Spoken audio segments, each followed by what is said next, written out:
है, मुझे झूला झुलाती है, मुझे लोरी सुनाती है। प्यारी माँ, न्यारी माँ, भोली माँ, मुझे झूला झुलाती है, मुझे लोरी सुनाती है। प्यारी माँ, न्यारी माँ, भोली माँ।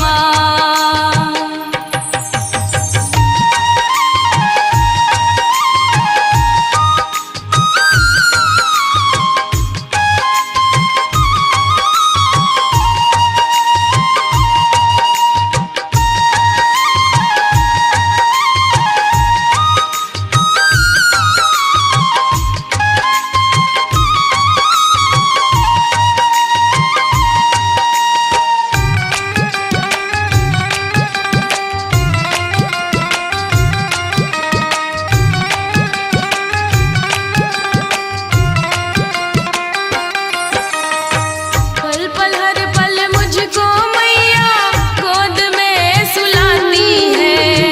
मेरी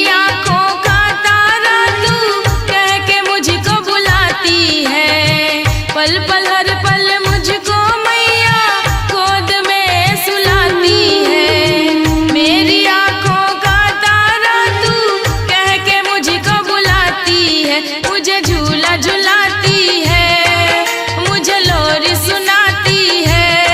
प्यारी माँ, न्यारी माँ, भोली माँ, मुझे झूला झुलाती है, मुझे लोरी सुनाती है। प्यारी माँ, न्यारी माँ, भोली माँ।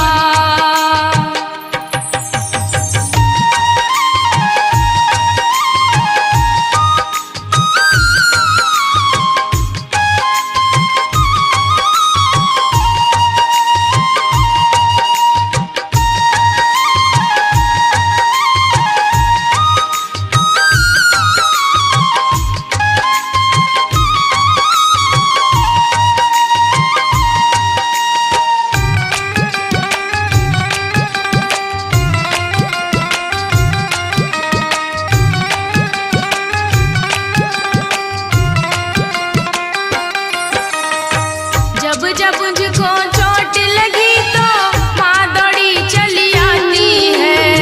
तेरी रहमों करमों से माँ दुनिया मुझको बुलाती है।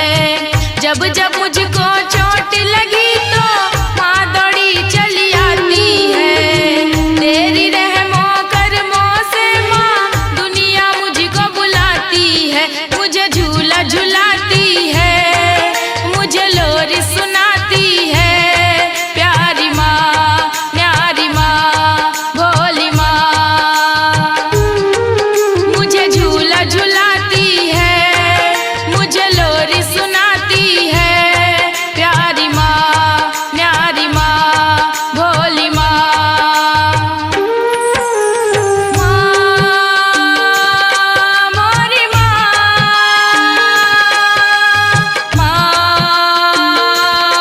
मोरी माँ,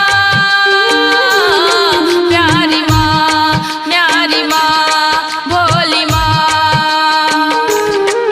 मुझे झूला झुलाती है, मुझे लोरी सुनाती है। प्यारी माँ, न्यारी माँ, भोली माँ, मुझे झूला झुलाती है, मुझे लोरी सुनाती है। प्यारी माँ, न्यारी माँ, भोली माँ, प्यारी माँ, न्यारी माँ, भोली माँ, प्यारी माँ, न्यारी माँ, भोली माँ।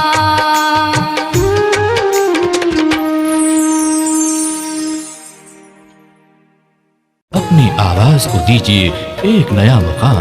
डिजिटल रिकॉर्डिंग की दुनिया का जाना पहचाना नाम स्वरांजलि, जहां गूंजती हैं ध्वनियां अपनी माटी की सौंधी सुगंध के साथ।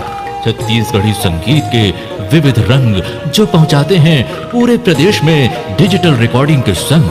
स्वरांजलि स्टूडियो, नेमीचंद गली नंबर 2, गंजपारा, रायपुर।